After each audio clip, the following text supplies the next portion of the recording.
When 11-year-old Caleb Richardson sat at a corner table in a Waffle House outside Savannah, Georgia, on a Tuesday evening in late September, his eyes kept darting toward the exit with the kind of desperate calculation that made Derek Stone uncomfortable. The boy's body language screaming trapped even though he was sitting in a booth eating waffles with a man who claimed to be his uncle.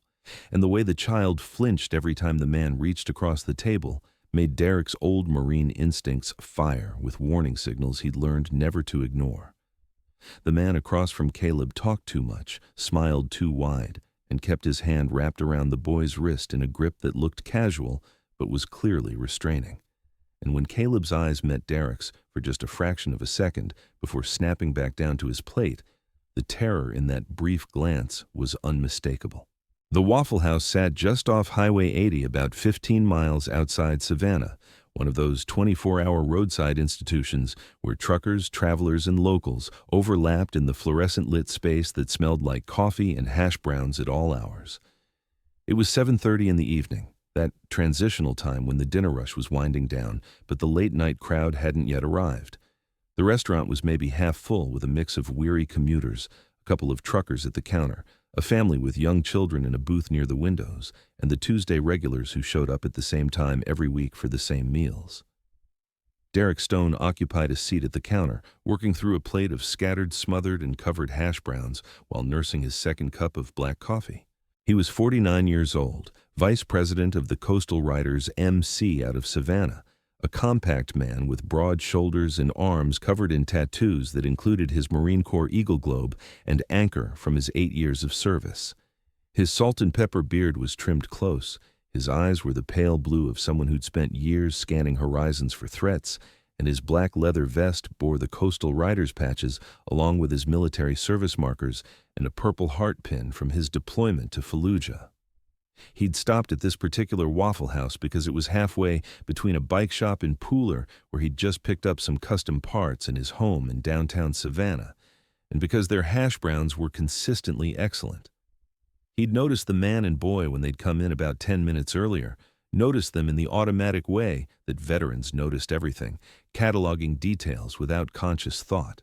The man was maybe 40, average height, slightly heavy around the middle, wearing khaki pants and a polo shirt that looked like he was trying to appear respectable and normal. Sandy brown hair thinning at the crown, wire-rimmed glasses, a smile that showed too many teeth. The boy was thin and small for what Derek guessed was maybe 10 or 11 years old, wearing jeans and a red t-shirt with a cartoon character Derek didn't recognize, sneakers that looked new and expensive, dark hair that needed cutting hanging over his forehead. What had caught Derek's attention initially was the physical dynamic between them. The man had his hand on the boy's shoulder as they walked in, guiding him toward the corner booth, and the boy had moved with the kind of stiff compliance that suggested either exhaustion or fear. They'd slid into opposite sides of the booth, and the man had immediately started talking in an animated way, gesturing and smiling, while the boy sat silent and still, his shoulders hunched, his gaze fixed on the laminated menu like it contained the secrets of the universe. Derek had gone back to his own meal, telling himself it wasn't his business, that sometimes kids were just tired or sullen or going through difficult family situations. But something kept pulling his attention back to that corner booth, some instinct honed through years of combat and close-quarters fighting that recognized the difference between normal tension and genuine fear. He watched as the waitress took their order, watched the man speak for both of them without asking the boy what he wanted, watched the way the boy's hands gripped the edge of the table like he was holding himself in place through sheer force of will. The man talked constantly, leaning forward across the table, his voice carrying in the relatively quiet restaurant, though Derek couldn't make out specific words.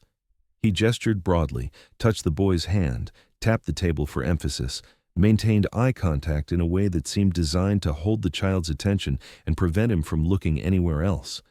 But the boy's eyes kept moving, darting to the exit door near their booth, to the bathrooms in the back, to the windows, to other customers, always returning to his plate when the man snapped his fingers or said something sharp that Derek couldn't quite hear. Their food arrived, and Derek watched as the man cut the boy's waffle into pieces, like he was much younger than 11, like he couldn't be trusted with a knife, and the boy accepted this treatment with the passive resignation of someone who'd learned that resistance only made things worse. The man kept his left hand on the table near the boy's plate, close enough to grab his wrist if he tried to move, while his right hand held his own fork and worked through his eggs and bacon. That was when Derek noticed the pattern in the boy's behavior. Every 30 seconds or so, Caleb would glance toward the exit. Not obvious stares, but quick flicks of his eyes, assessing distance and obstacles, calculating possibilities. His body was angled slightly toward the aisle even though he was sitting against the booth wall, like he was ready to bolt if an opportunity presented itself. His right foot tapped rapidly against the floor in a rhythm that spoke of adrenaline and barely contained panic. And whenever another customer walked past their booth heading toward the exit or the bathrooms, the boy's entire body would tense, his breathing would quicken, and his eyes would track their movement with desperate intensity. Derek had seen that behavior before in combat zones, in civilians trapped in dangerous situations, in people who were looking for any chance to escape but didn't know how to ask for help. He'd seen it in children in Iraqi villages when insurgents were nearby, in refugees waiting at checkpoints, in anyone who was trapped and terrified but trying not to show it. This kid wasn't sullen or tired. This kid was planning to run the moment he saw an opening, and the man across from him knew it, which was why his hand stayed close to the boy's wrist at all times. Derek's coffee cup paused halfway to his mouth as he watched the latest interaction. The man had leaned back and pulled out his phone, scrolling through something while still talking, and the boy's eyes had immediately gone to the exit again, lingering this time for almost 3 full seconds before snapping back. His small hands gripped the edge of the booth seat, like he was preparing to push himself up and run. But then the man looked up from his phone, and the boy froze completely, his face going carefully blank, his body language shifting back to passive compliance. Something was very wrong here. Derek set down his coffee cup and pulled out his own phone, opening it to a blank note app but keeping his attention on the corner booth through his peripheral vision. He wanted to be wrong about this. He wanted there to be a reasonable explanation for what he was seeing. Maybe the kid was in trouble at school and his uncle was lecturing him. Maybe there were family issues and the boy was upset about something unrelated. Maybe Derek was reading threat signals into a situation that was uncomfortable, but ultimately harmless. But his gut told him otherwise, and Derek had survived 8 years in the Marines and 23 years riding with motorcycle clubs by trusting his gut when it screamed danger. The man reached across the table and grabbed the boy's chin, turning his face toward him in a gesture that looked affectionate from a distance but was clearly forceful up close. The boy went very still, the kind of stillness prey animals adopt when a predator is too close, and his eyes showed white around the edges. The man said something with that too wide smile still plastered on his face, released the boy's chin, and went back to his meal like nothing had happened. The boy's hands were shaking now, trembling so hard that his fork rattled against his plate when he tried to pick it up. Derek made a decision. He stood up from the counter, left $20 next to his plate to cover his bill and tip, and walked slowly toward the bathrooms in the back of the restaurant. His path took him past the corner booth, close enough to hear fragments of the man's monologue, close enough to see the boy's face clearly for the first time. Caleb's eyes tracked Derek's movement as he approached, and in the second when their gazes met, the child's expression shifted from blank compliance to desperate pleading. His mouth didn't move, he didn't make a sound, but his eyes screamed, "Help me," with an intensity that hit Derek like a physical blow.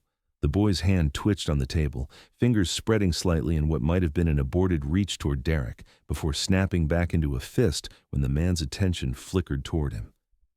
Derek kept walking, maintaining his casual pace, giving no indication that he'd seen anything unusual. But his mind was racing now, adrenaline starting to flow, threat assessment running through all the possibilities and probabilities. That kid was in danger, that kid was terrified, that kid was trapped with someone who was controlling his every movement and watching for any attempt to signal for help. And Derek was now the only person in this restaurant who seemed to have noticed. He reached the bathroom and went inside, immediately pulling out his phone for real this time. His hands were steady despite the surge of protective fury rising in his chest, the same fury he'd felt in Fallujah when insurgents had used children as shields, the same fury that had driven him to become the kind of man who stood between predators and their victims. He dialed a number from memory, and when the voice answered on the second ring, Derek spoke quietly and clearly. "This is Derek Stone. Coastal Riders MC. I'm at the Waffle House on Highway 80 east of Savannah. I need someone to run a plate for me, and I need it 5 minutes ago. He gave the license plate number of the sedan he'd seen the man and boy exit when they'd arrived, a dark blue Toyota Camry with Georgia plates that Derek had memorized out of habit because Marines memorized everything that might matter later. The voice on the other end belonged to Marcus Webb, a former Georgia State Patrol officer who'd retired early after an injury and now did private security work while maintaining connections throughout law enforcement. He was also a member of the Coastal Riders, a brother who Derek trusted absolutely. "What's going on, brother? Man in his 40s with a kid who's terrified and looking for a chance to bolt. Something's not right. The guy says he's the uncle, but the body language is all wrong. Kid keeps planning escape routes. I need to know if that vehicle is reported stolen or if there's any alerts on it. Hold on." Derek could hear keyboard clicks in the background. Marcus still had access to certain databases through his security company credentials, connections that were technically supposed to be used for client background checks, but that the Coastal Riders sometimes utilized when situations required immediate information that official channels would take too long to provide. Derek washed his hands to maintain the appearance of having used the bathroom, his ears straining for any sounds from the dining room that might indicate the man and boy were leaving.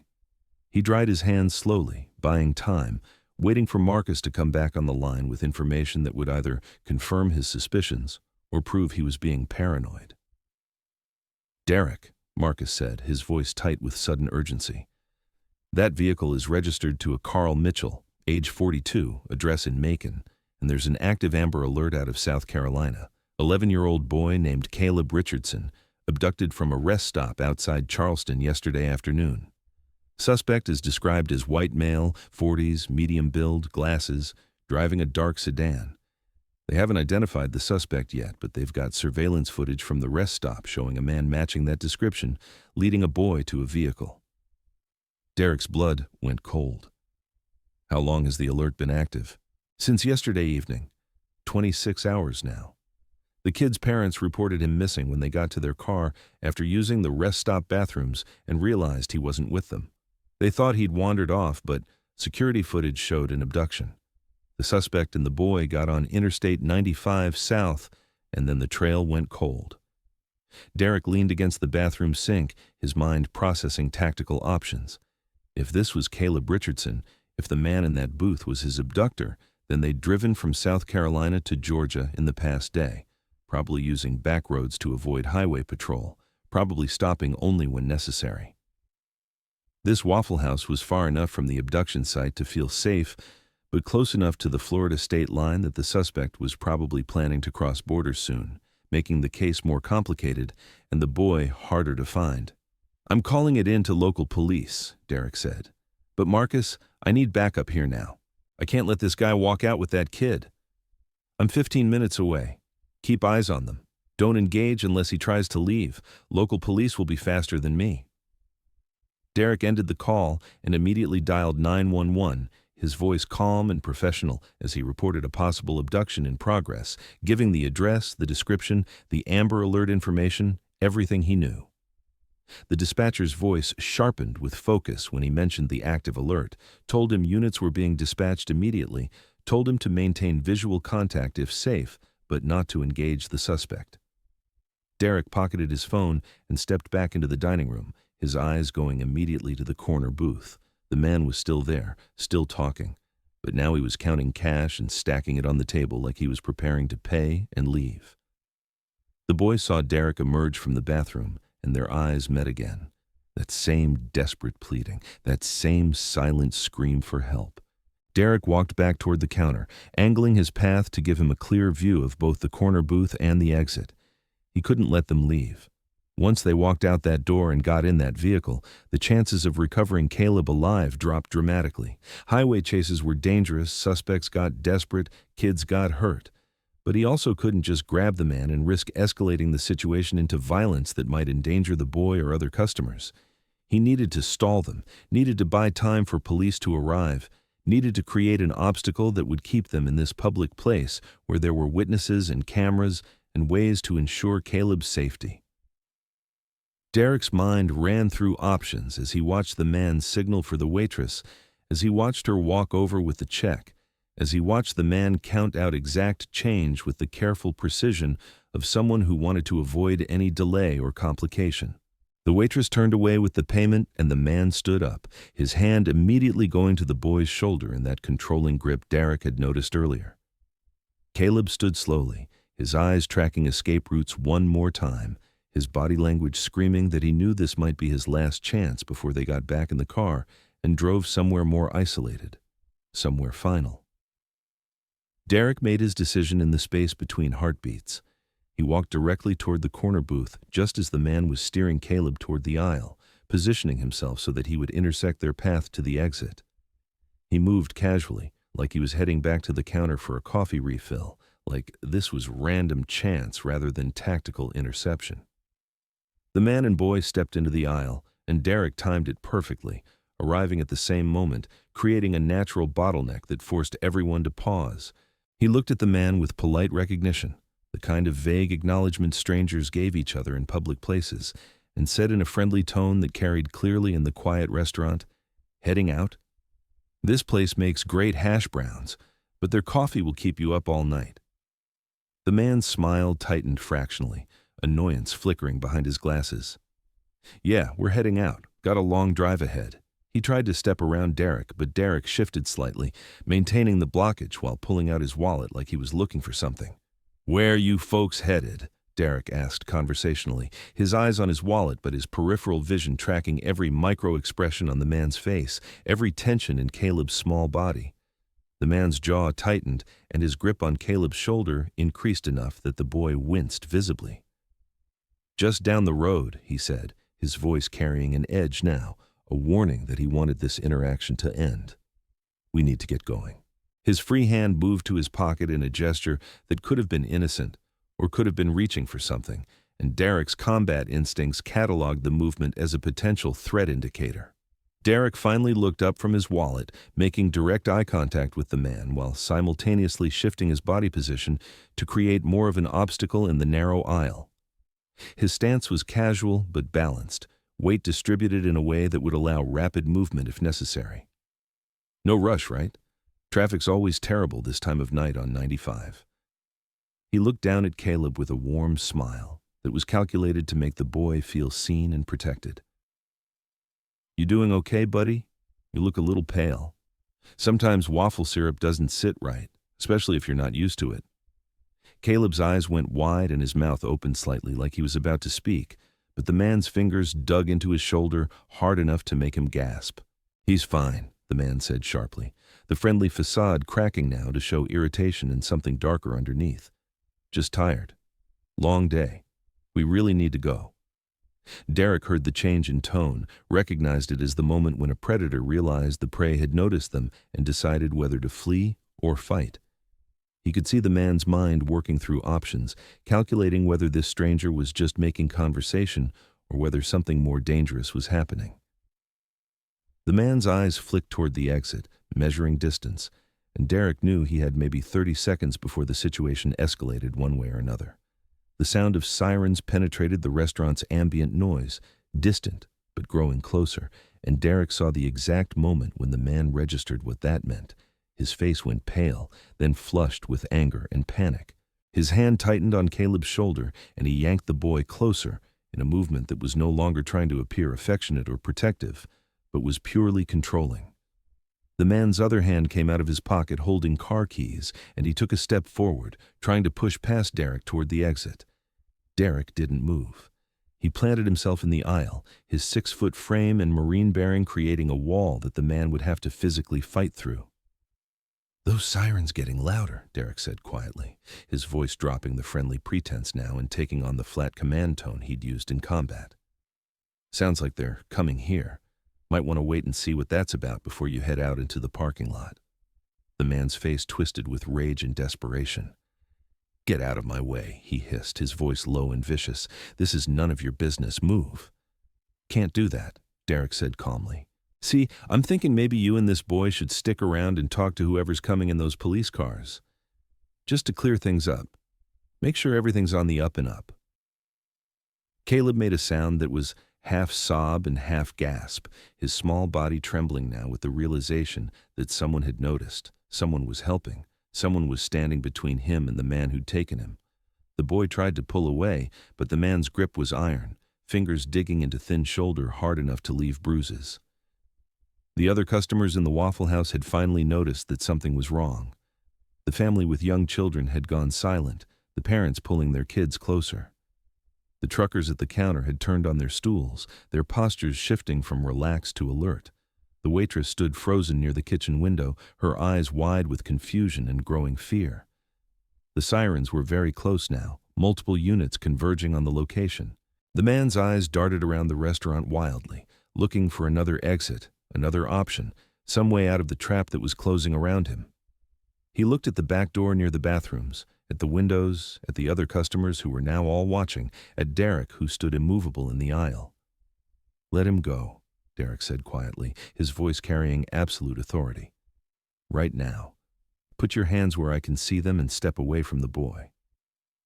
For a moment, Derek thought the man might actually try to fight, might try to use Caleb as a hostage or a shield, might escalate this into the kind of violent confrontation that got people hurt. The man's body language telegraphed desperation and rage, his breathing rapid and shallow, his eyes showing too much white. But then the police cars pulled into the parking lot with lights blazing, and the man seemed to deflate slightly, his shoulders sagging as he realized there was no escape route that didn't end with him in handcuffs. He released Caleb's shoulder with a violent shove that sent the boy stumbling forward. Derek caught him automatically, his hands gentle on the small shoulders, even as his eyes stayed locked on the man who was now backing away with his hands raised in a parody of innocence. "I didn't do anything wrong," the man said loudly, his voice taking on a wheedling quality. "This is a misunderstanding. He's my nephew. We were just having dinner." 4 Chatham County Sheriff's deputies burst through the entrance with weapons drawn, their voices sharp with commands. "Hands up, on the ground now." The man hesitated for just a second before complying, dropping to his knees and then to his stomach on the Waffle House floor while deputies moved in to secure him. 2 officers covered the suspect while a third approached Derek and Caleb, her expression professional, but her eyes showing relief when she saw the boy was physically unharmed. "Are you Caleb Richardson?" she asked gently, kneeling down to the boy's level while maintaining awareness of the situation around her. Caleb nodded, tears streaming down his face now, his whole body shaking with the release of 26 hours of terror. "Yes, ma'am. He took me. Yesterday at the rest stop. I was in the bathroom, and when I came out, my parents were gone, and he said they'd left me and he was taking me to them, but he lied. He's been driving, and I didn't know where we were, and I was so scared." The deputy's face hardened, and she looked at the man now being handcuffed on the floor with the kind of controlled fury that law enforcement learned to channel into procedure and evidence. "You're safe now, sweetheart. We're going to take care of you and get you back to your parents." Derek stepped back as more deputies flooded into the restaurant, as the man was hauled to his feet and read his rights, as Caleb was wrapped in a blanket someone had retrieved from a patrol car and guided to sit in a booth away from his abductor. The boy kept looking back at Derek, though, his eyes seeking reassurance that the help was real, that this wasn't some trick that would end with him back in that car heading toward whatever horrible destination the man had planned. A detective arrived within 10 minutes, a woman in her 40s with sharp eyes and the kind of calm competence that came from years of working child abduction cases. She spoke with the deputies, with Derek, with the waitress and other witnesses, piecing together the timeline while Caleb sat wrapped in the blanket and sipped water with shaking hands. The detective approached Derek once she'd gotten the basic facts, her expression showing both gratitude and curiosity. "You're the one who called it in," she said. "Derek Stone, Coastal Riders MC. What made you suspicious?" Derek glanced toward Caleb, who was now talking quietly with a victim advocate who'd arrived to stay with him until his parents could be contacted. "The kid's body language," Derek said. He kept looking at the exit like he was planning to run the first chance he got. The man never let go of him, never gave him space to breathe, and when the boy looked at me, I saw terror, real fear, the kind you don't fake. The detective nodded slowly. "You former military?" "Marines." 8 years. Fallujah, Ramadi, couple other places I'd rather forget. That explains the threat assessment skills. She paused, choosing her words carefully. What you did was risky, Mr. Stone. If the suspect had been armed, if he'd decided to use the boy as a hostage, this could have ended very differently. I know, Derek said quietly. But letting him walk out that door with that kid would have ended worse.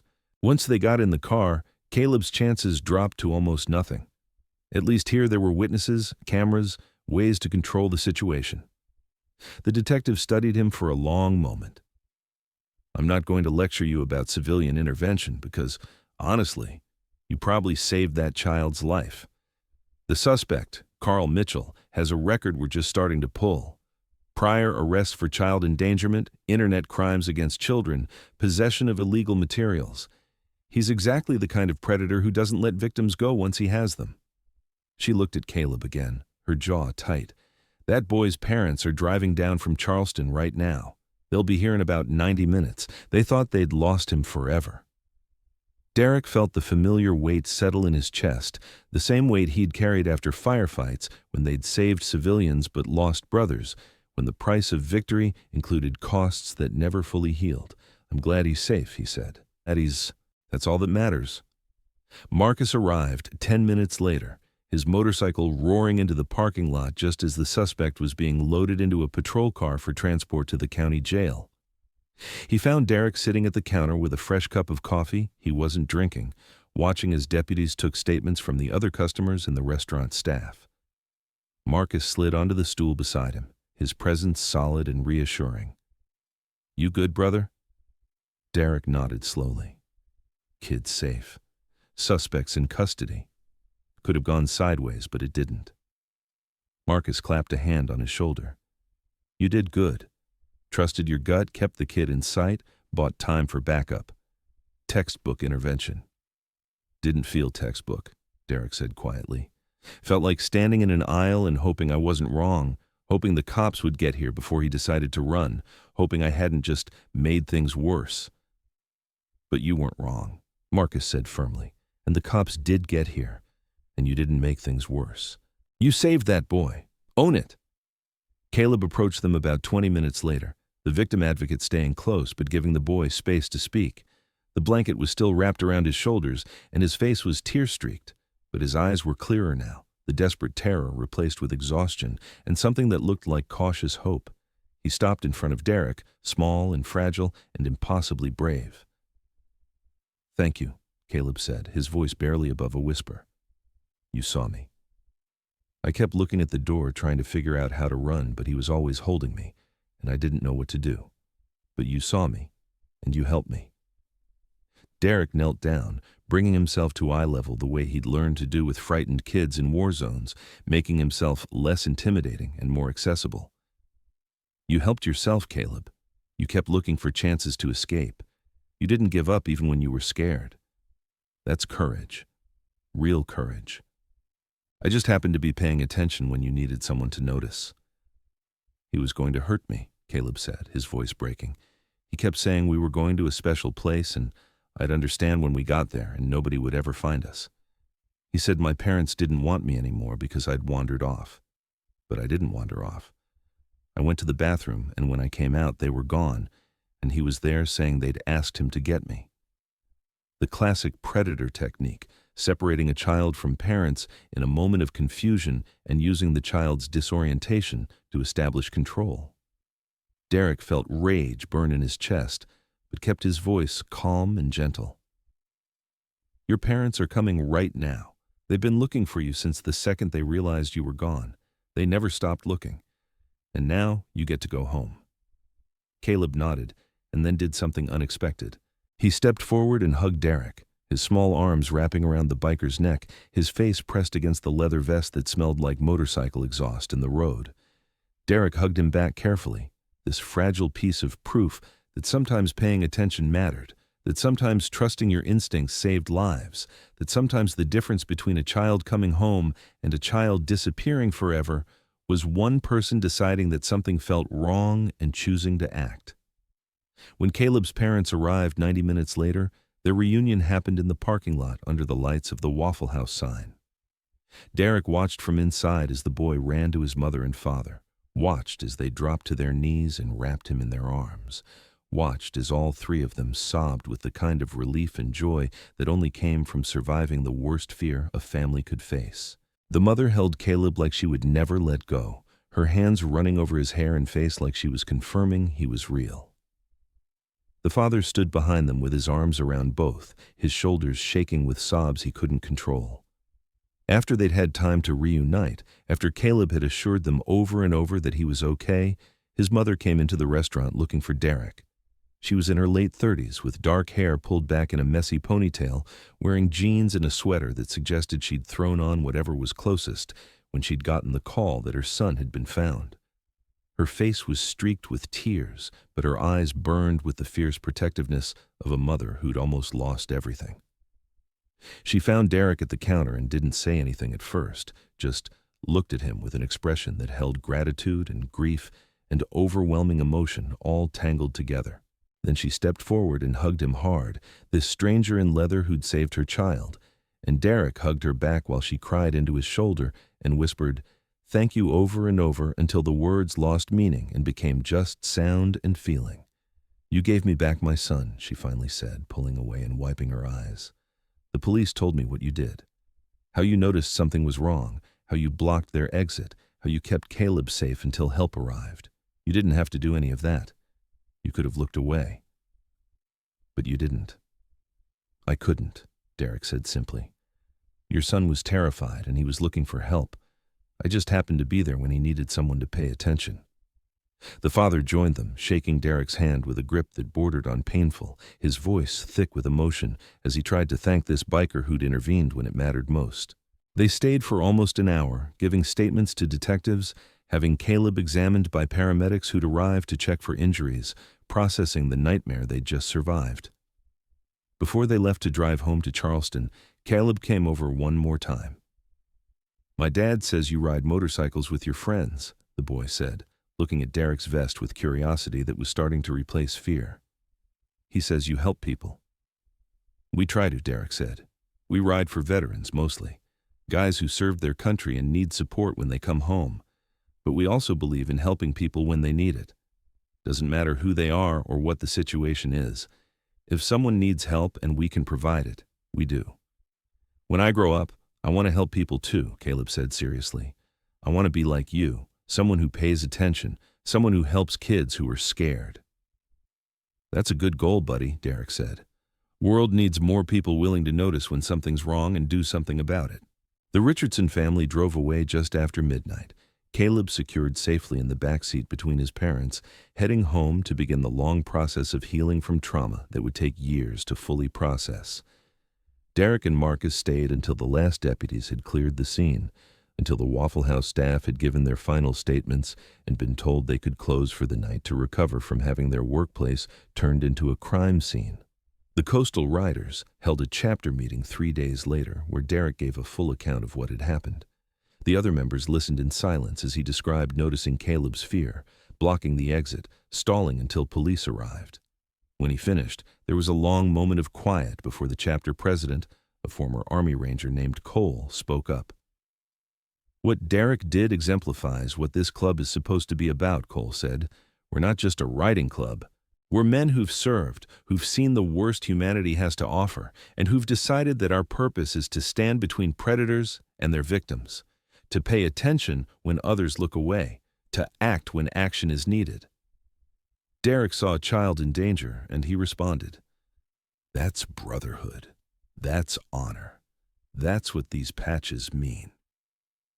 The chapter voted unanimously to establish a partnership with the National Center for Missing and Exploited Children, offering to conduct awareness training at truck stops and rest areas along major highways where child abductions frequently occurred. They created materials teaching people to recognize signs of trafficking and abduction, emphasizing the importance of trusting instincts when something felt wrong.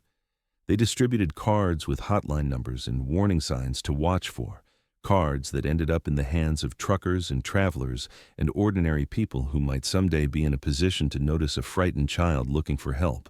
Derek became the program's spokesperson, not because he wanted recognition, but because he understood that his story could save other children if people learned to pay attention the way he had.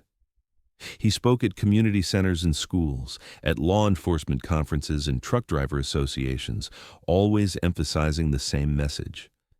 Children in danger often can't ask for help directly. They signal through body language, through desperate glances, through small behaviors that scream something is wrong to anyone paying attention. The difference between a child being rescued and a child disappearing forever can be as simple as one person deciding to trust their instincts and act. 6 months after Caleb's rescue, Derek received a letter from the Richardson family. Caleb had drawn a picture of a motorcycle with a man in a leather vest standing beside it, protecting a small boy from a shadowy figure in the background. The drawing was crude in the way children's art always was, but the meaning was clear. Underneath, in careful handwriting, Caleb had written, "Thank you for seeing me when I needed someone to look." His mother's letter explained that Caleb was in therapy and doing well, that the nightmares were becoming less frequent, that he was slowly rebuilding his sense of safety in the world. She wrote that they talked often about Derek, about the biker who'd paid attention when it mattered, about how one person's awareness had changed everything. She wrote that Caleb wanted to visit Savannah someday and meet Derek's motorcycle club, wanted to thank them all for being the kind of men who helped people. Derek kept the letter and the drawing in his vest pocket, a reminder of why the coastal riders existed, why paying attention mattered, why trusting your instincts could save lives. He thought about all the times in his life when he'd noticed something wrong and looked away because it wasn't his business, wasn't his problem, wasn't his responsibility. He thought about how many Calebs might have been lost because people decided that getting involved was too risky or too complicated or too much trouble. 3 years after the Waffle House incident, on a Saturday afternoon during a Coastal Riders charity event, a family approached Derek at the registration table. He recognized them immediately, even though Caleb had grown taller and his face had lost some of its childish roundness. The boy was 14 now, confident and smiling, wearing a t-shirt that had a motorcycle on it and the words, "Some heroes wear leather." The Richardsons had driven down from Charleston specifically to attend the event, to support the organization that had saved their son, to thank the men who'd turned a nightmare into a rescue story. Caleb shook Derek's hand with a grip that was firm and sure, no longer the trembling child in a Waffle House booth, but a teenager who'd survived trauma and chosen to become stronger rather than broken. "I joined my school's peer counseling program," Caleb told Derek proudly. "I help other kids who are going through hard things. I tell them my story sometimes about being scared and looking for help and finding someone who paid attention. I tell them that asking for help is brave, not weak, that there are people watching who will help if you just signal that you need it." Derek felt emotion tighten his throat, the same feeling he'd had watching parents reunite with their son 3 years ago, the same certainty that some moments defined who you were and what you stood for. "You're doing good work, Caleb. Helping people who understand because you've been there. That's powerful. That's healing for you and for them." "You taught me that," Caleb said. "You taught me that one person paying attention can change everything. That noticing when something's wrong matters. That getting involved even when it's risky is what good people do." His voice became more serious, more adult. "I could have died that day. Or worse. He was taking me to Florida, to some house he had set up. The police found evidence later, plans for what he was going to do. But none of that happened because you saw me planning to run, and you decided to find out why."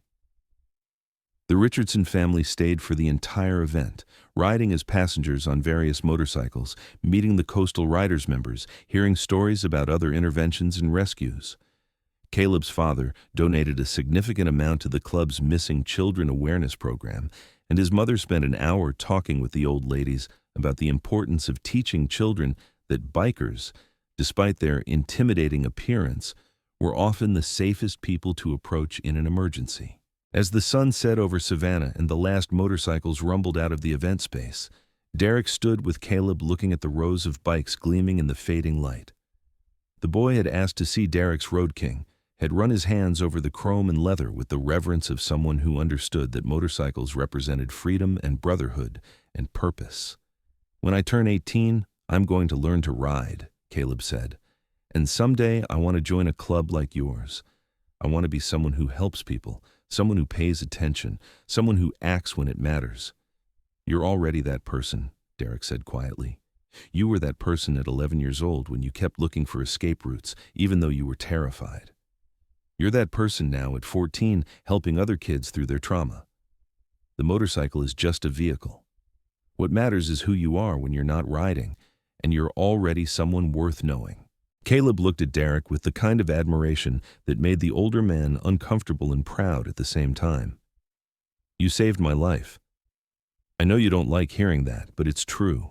If you hadn't been there, if you hadn't noticed, if you hadn't blocked that exit and kept me safe until the police came, I wouldn't be here. Mom and Dad wouldn't have gotten me back, and whatever that man had planned for me would have happened. Derek put a hand on the teenager's shoulder, the same gesture he'd used 3 years ago when Caleb had been a frightened child in a blanket. I did what anyone should have done, what I hope anyone would do if they saw a kid in trouble. The real question is, what are you going to do with this second chance?